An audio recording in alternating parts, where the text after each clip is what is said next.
So just do a test. Just say whatever you want to say. Blah blah blah blah. There we go. Blah blah blah. Puppy face. Hey. So I'm here at Bondi Beach. We've got a special guest who's just ridden across Australia on a fixed gear bike, and it's Joseph. Indy Pack, just done the Indy Pack 2018. We'll just snuggle up here, get Indy Pack get close. Cozy. We're here. I'll just show you where we are, Bondi Beach. Beautiful Bondi Beach, Australia. Lovely.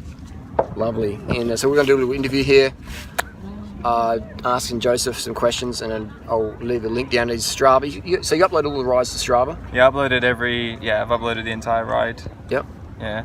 And did you use... We're just going to ask you random questions. Yeah. Some questions I've got for my personal interest, and also I know the viewers will have. So you had it bright and you said it gunked up, so you used your iPhone 6S as your navigation? Yeah, well, luckily the route wasn't too complex, like at least the first half of it wasn't, so I literally just used maps.me on the iPhone 6S, downloaded the route onto the app, and then just every now and again I'd check, make sure I was going the right way, and try and memorize the turns and the road names, and managed to get through it. Maps.me is pretty good. It's pretty good, isn't it? Yeah. Jesse put me onto that. Jesse, who's the organizer of Indy Pack. But so you use maps.me for navigation. Yeah. How did you charge your stuff up? Did you have a dynamo? I didn't have a dynamo because I was looking into it, and then it was saying how it drains a few watts from your power, and even when it's not engaged. And I was just thinking, I don't want to be slogging it up a hill, and having that in my mind that was wasting energy. So I just I went with 4 10,000 milliamp hour battery packs, and the only things I had to charge was a backlight, a front light, and my iPhone. Yeah. So that lasted me I only used half those battery packs for the first 4 days, and then I played it safe and I stayed in the motel and charged them all up. I bought a power adapter which goes into the mains outlet, and it has 4 USB outlets, so I could just use that single plug to charge everything up fully over for a 5-hour, 6-hour sleep. So you had 4 different cables? Yeah.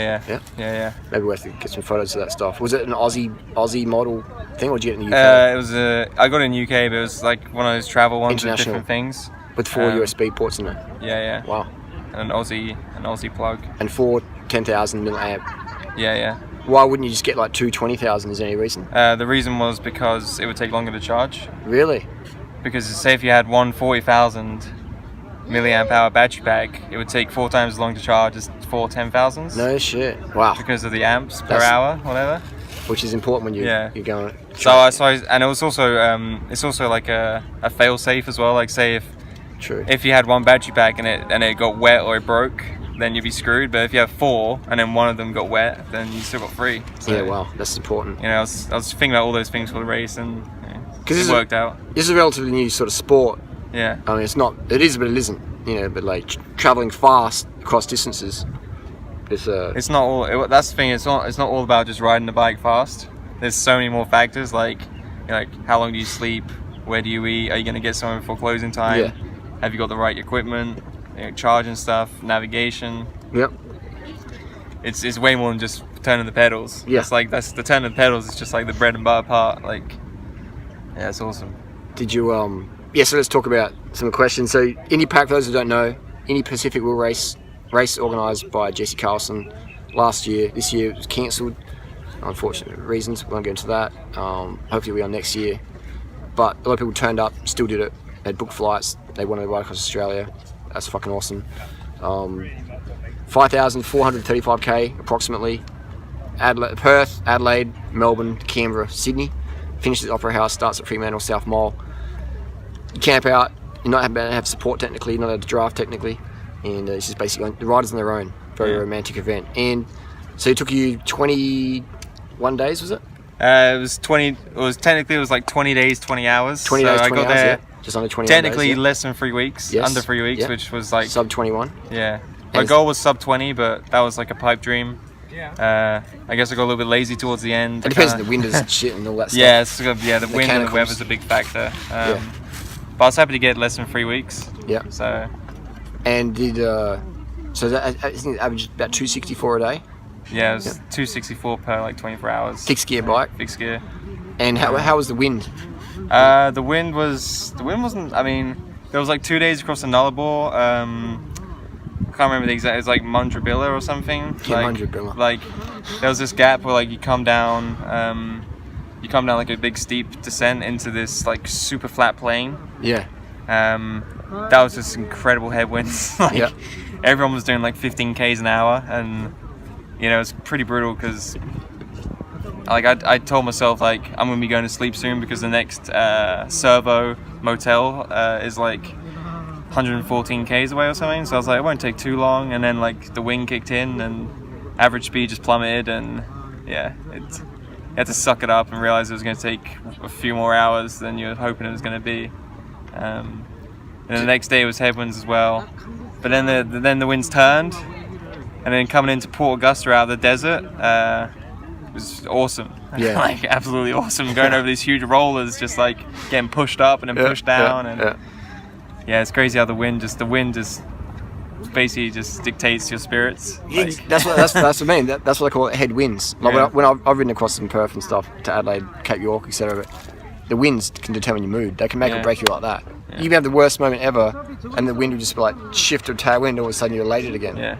So it's good. Spirits. Yeah, there was a good blend of headwinds and tailwinds throughout the race. So yeah, had a good mix of mentalities, facing those off and having fun with the tailwinds as well. So. And describe the emotions during the daytime and nighttime. Like you have these big roller coasters or dips, or what was it like? So like a bipolar episode where you'd be like, go, why the fuck am I doing this? To like, I love this. Yeah, during the night, sometimes it got real hard. If I'd been riding for, if I'd already been riding for a lot of time, and I was already tired when the night hit, and I felt like I hadn't done enough during the day. I felt like I was chasing, and I wasn't putting out the right amount of power. I wasn't going fast enough. That was like a real downer for me. Like I just started feeling like, what's the point? Like, yeah, like I should be here by now. I should be somewhere else by now. Like,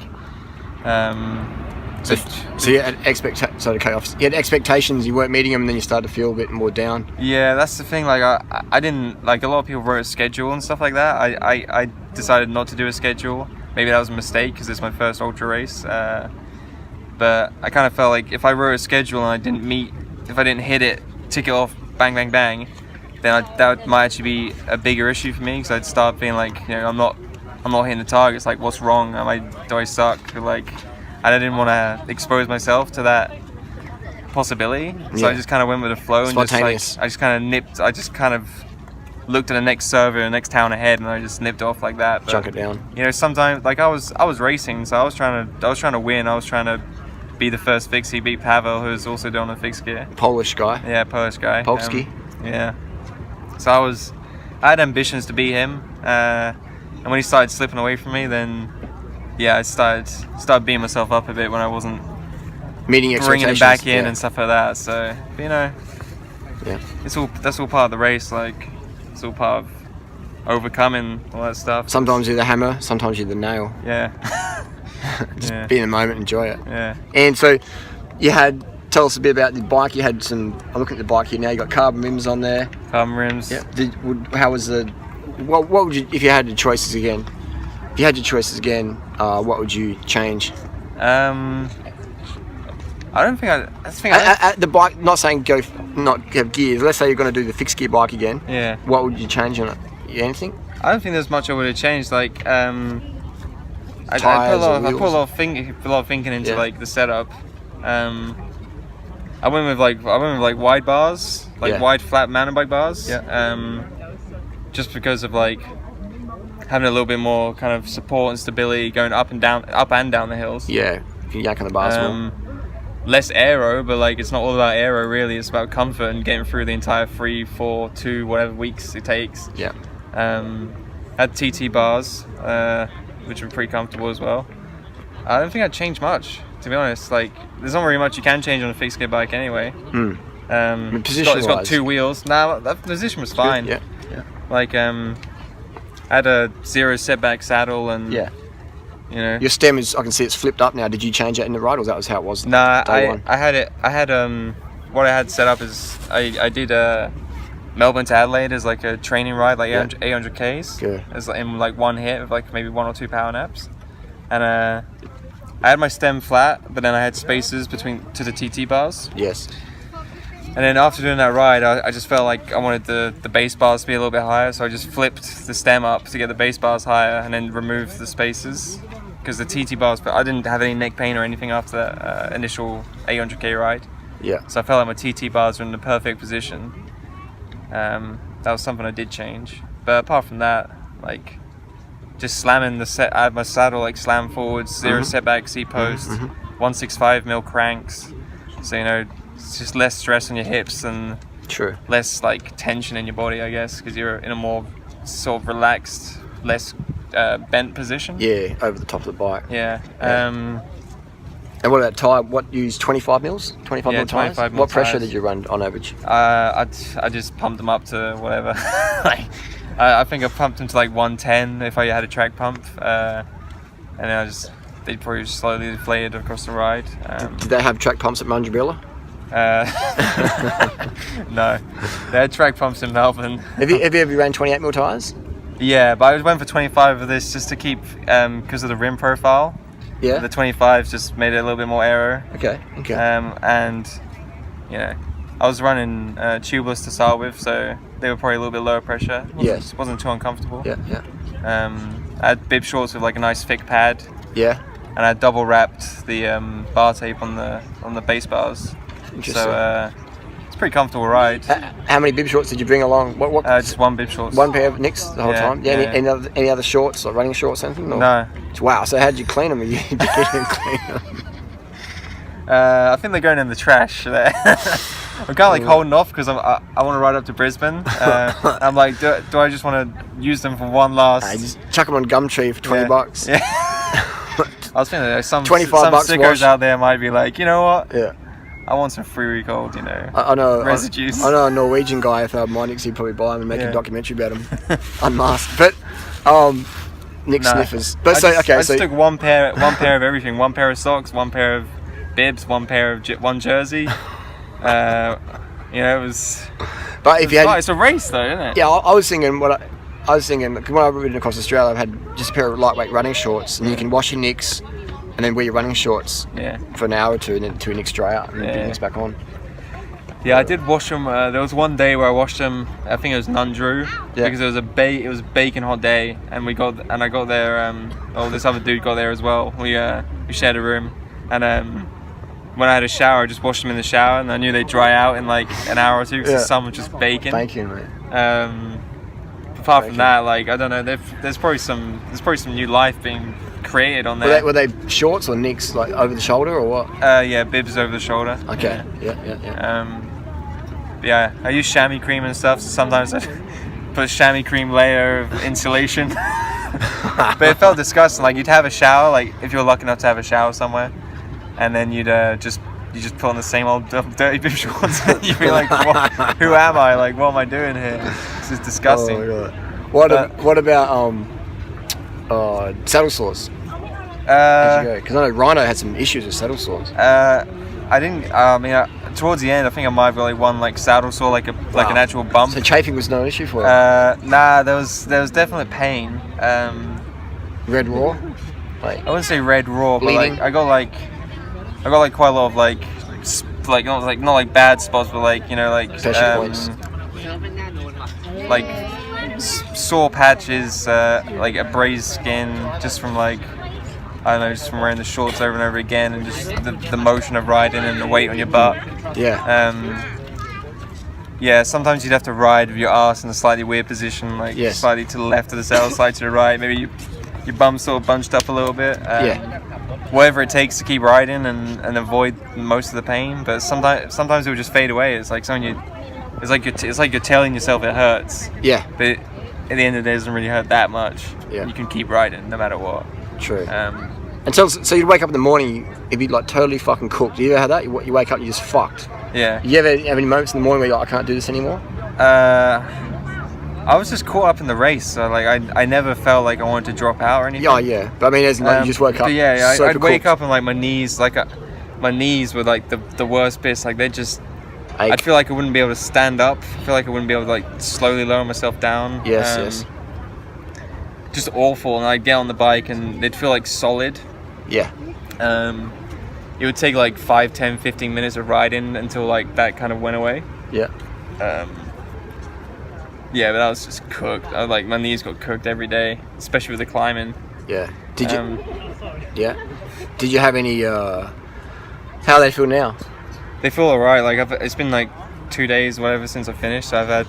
You look very fresh. 2 days. 18-hour sleep. I've had 18-hour sleep and like a 10-hour sleep. Your face looks really fresh. Yeah, I'm feeling good now. Like back on the bike, like spinning. What day is it today? Shibi dog.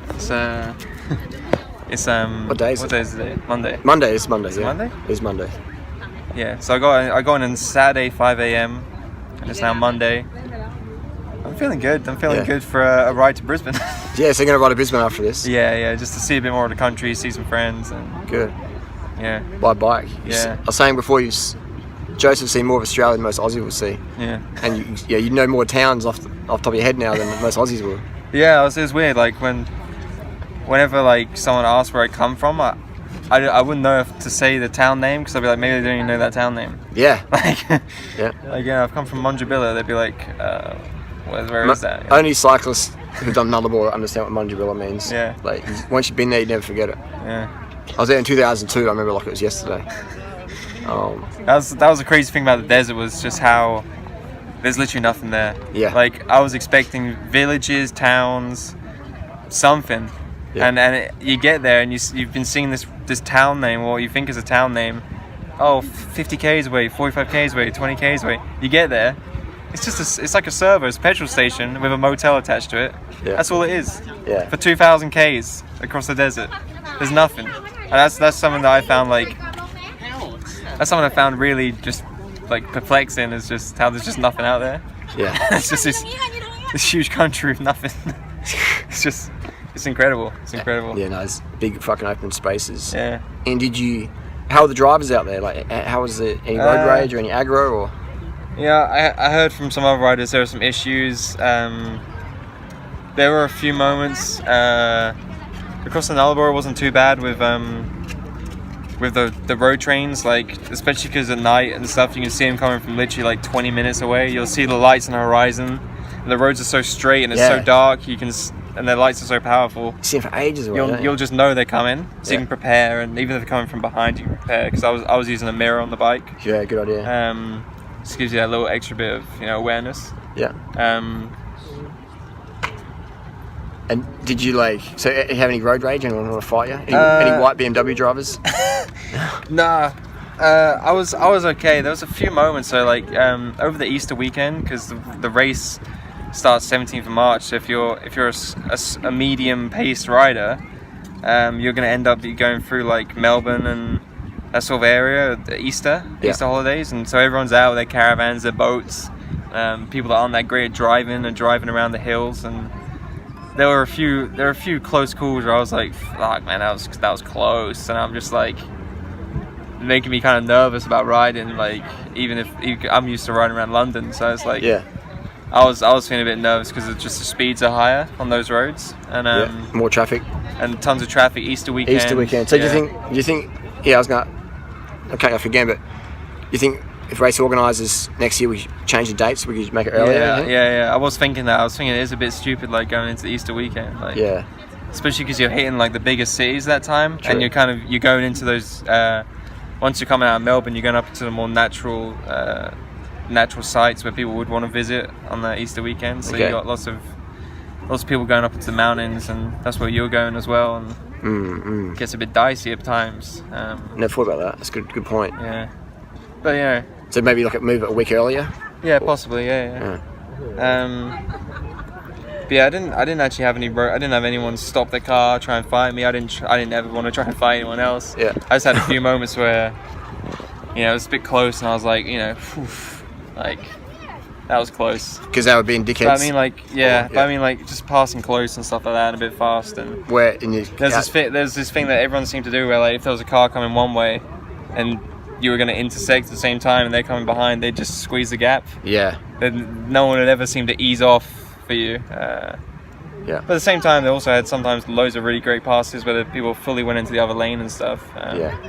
So I mean, it's just 3 weeks of riding on the road for 5,500 Ks. You're gonna have some good passes, you're gonna have some bad passes. Like, did it ever feel really sketchy though, or just nah, that Easter weekend was a bit dicey? Yeah, at least the weekend was just a bit traffic heavy. But like, I never felt like totally unsafe. Yeah.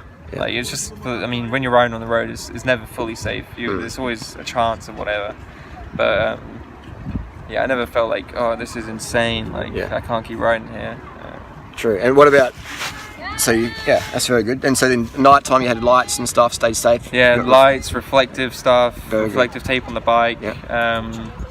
I felt like anyone could see me coming from a mile off. Good. I felt like I could see them coming from a mile off. It was pretty confident with that. What clothing did you bring? So you got one pair of Nicks, one jersey. One jersey. I had thermal like tights, not cycling specific ones. I had fingerless gloves with like gel padding on the palms. Yeah. I had a rain jacket, like a thin race rain jacket, high vis one. Yeah. And I had like a... Is it waterproof? Yeah, waterproof one. Gore-Tex or? I don't think it's Gore-Tex, just like a nice lightweight. I think it's Endura. Yeah. And then I had not a down padded, a synthetic insulated jacket. Yeah. So that was my setup. Sleeping bag? No. Wow. I had an emergency bivy bag. The SOL? Yeah, SOL, the cheapest one there was. Okay. I wouldn't rate it very highly.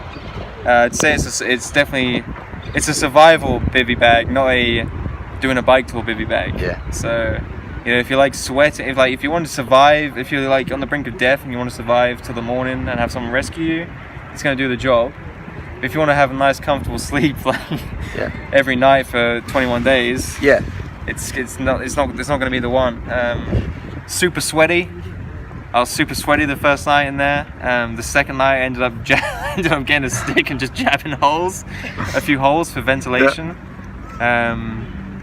Still didn't work that well. And did you get much rain then at night? I actually didn't. I didn't actually get any rain at all. The whole ride? No. Wow. There was one night where there was a few drips. Then that was it. I know some guys had some pretty harsh weather at times. It's luck of the draw. I got lucky. Fucking hell, that's epic, man. That's epic. I was almost wanting some rain. Yeah. Like, come on, man, test me. Do variety. But no, I got lucky. So at night time, you wore your jacket most nighs?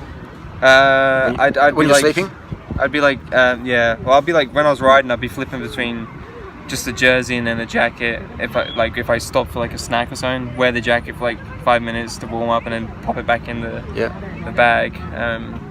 Also bought a thermal top as well, a non-cycling specific one as well in Melbourne, because we were going to go into mountains and I wanted like an extra bit of insulation, because you never know. I was already getting a bit cold down in the desert with my setup, and I was like, just want something extra. I also got some like long finger neoprene gloves for descending the mountains. They're pretty cool as well, pretty comfortable. Very good. But yeah, when I was sleeping, I basically just put on all my layers, jumped in the bivy bag and had a nap for a couple of hours. That was pretty much it. Wow. It wasn't a motel or... And what time did you normally go to bed? I just went to bed when I was cooked. That's a good idea. Yeah. Safe. I didn't have a schedule. Yeah, I think that's the best. Yeah. It's healthiest. Because you can listen to your body more. Yeah. Keep your I think that's the safest for fatigue management. Yeah. No flat tires, you said? I had one issue with my tubeless tire, but that was pre-race, and I was an idiot for not properly fixing it. Yes. And that cropped up like on day 2 or 3.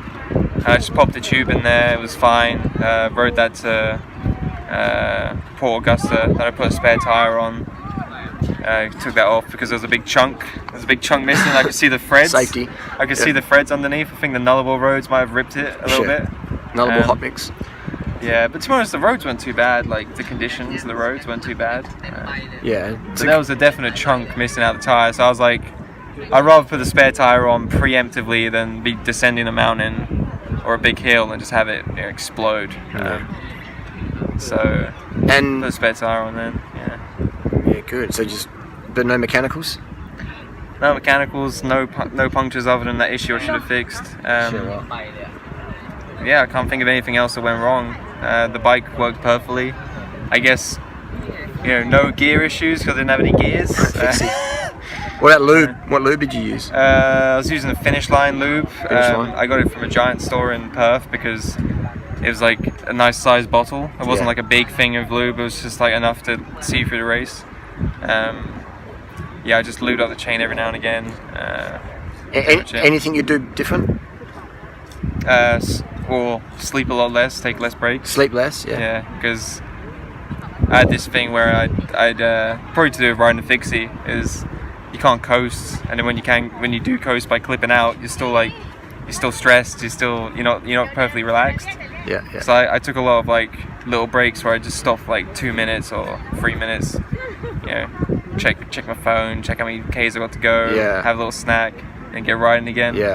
And I found that sometimes I'm a real heavy sleeper, so sometimes I'd like oversleep. I'd try and have a nap, but I'd end up having like a 4-hour sleep, or I'd have a big sleep and it'd end up being 9 hours, and then I'd be at like a trail angel's place and I'd be like in a cozy bed. I'd spend like 2 hours more in bed, and just losing all that time.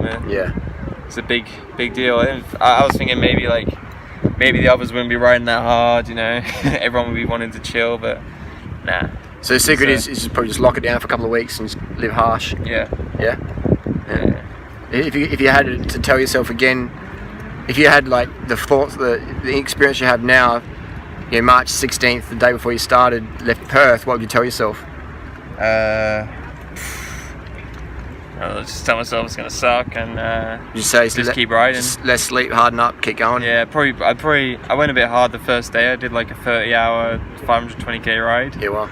And because I was trying to set myself up for sleeping during the day and riding during the night, but that didn't work out once I realized all the flies were about during the day, all the biting flies.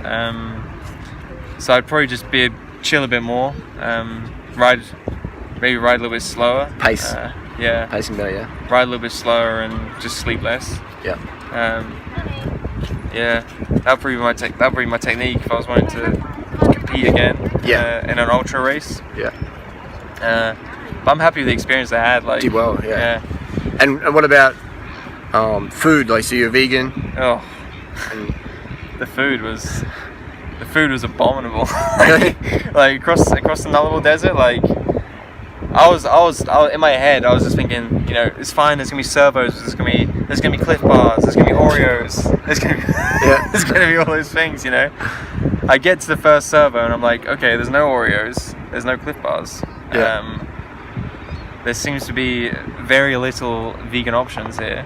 I end up having to pretty much, my staples across the desert were like the vegan sweets, so like Skittles, Sour Patch Kids if I was lucky, ready sorted like original flavored crisps, chips, and like peanuts, Nobby's Nuts peanuts, and then like if I was gonna get hot food, then just like chips, and it was awful because like day 2, day 3, my mouth was just like, I guess like cut up from all the sharp edges of like crisps and stuff. And, and like all the acids in like the sweets. So my mouth was just like cotton wool. It was horrible. That was probably one of the hardest parts actually for the first few days. Just the mouth pain. If you had a magic stick, what food would you like out there? Some chocolate soy milk. Chocolate soy milk. Yeah. What else? Chocolate soy milk. I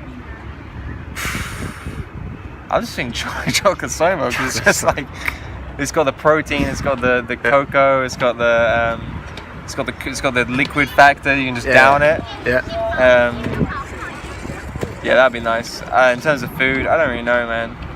Maybe some more like bakery products. Vegan bakery products. Maybe like some donuts. Some high calories, something you can just chuck in your mouth. That's the rock. Not too harsh on your mouth. So you see the rock just there? Yeah. Just rock.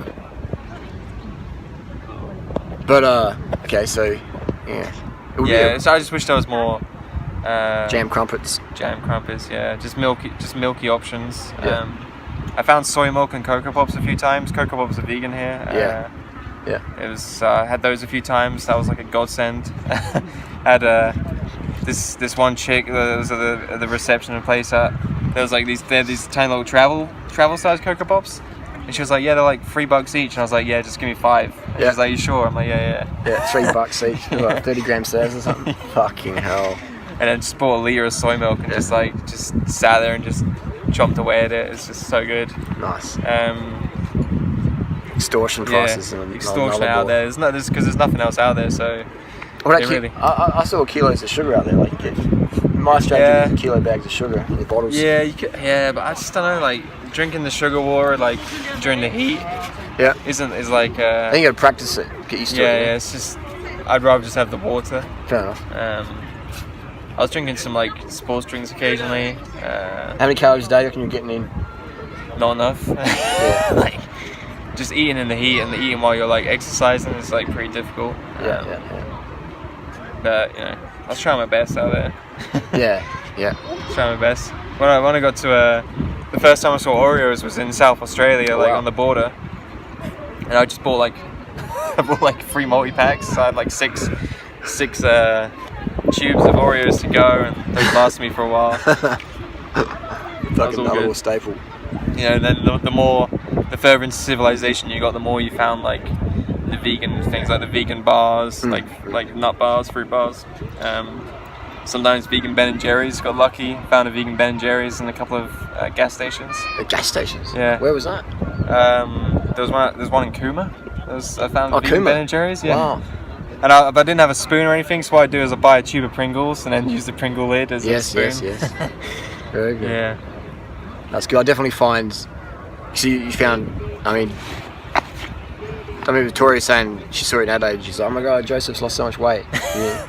Just a week. Yeah. In just a week. I found that as well. Like riding across Australia, or whatever. Like your body just chews through your stuff.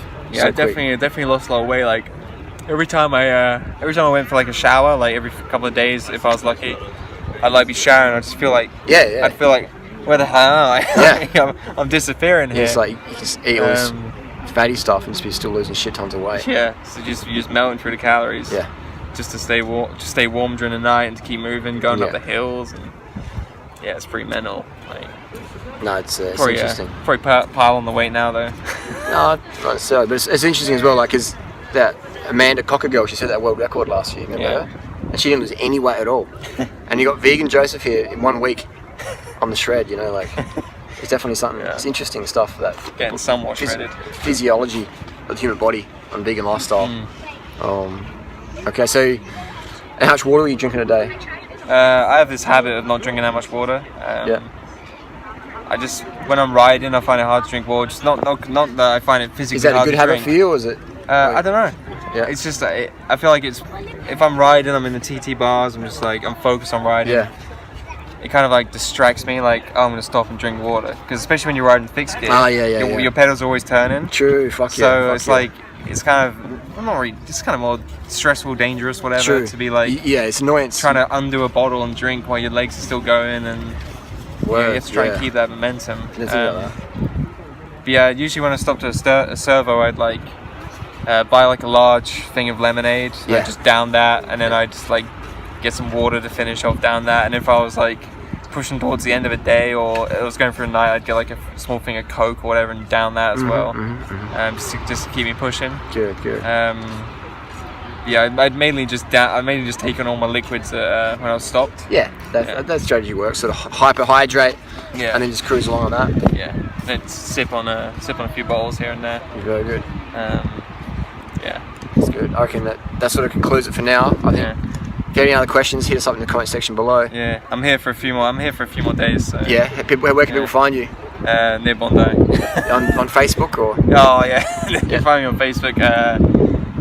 My Strava is Vegan Joseph Kendrick. I'll put some links down below if I remember. Instagram is Joseph X Kendrick. Yeah. That's where I'm most active.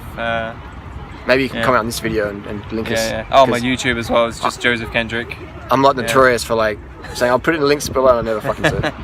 But thanks, I've got a lot of audience out there do my work for me. But that's really good, I appreciate it, man. It's good timing. But to catch up with you. I was wondering if I bumped into you. Finally bumped into him. Yeah, it's like serendipity. Yeah. It's been a crazy month last month. And now, so yeah. Anyway. It's been a crazy month for me as well. I was saying, like everyone, it's just like March Madness. April appreciation. April Fools. April Fools. But it's very good. All right. Thanks, man. And we'll Cool. No problem, man. see you on the road, man. Peace. Yeah.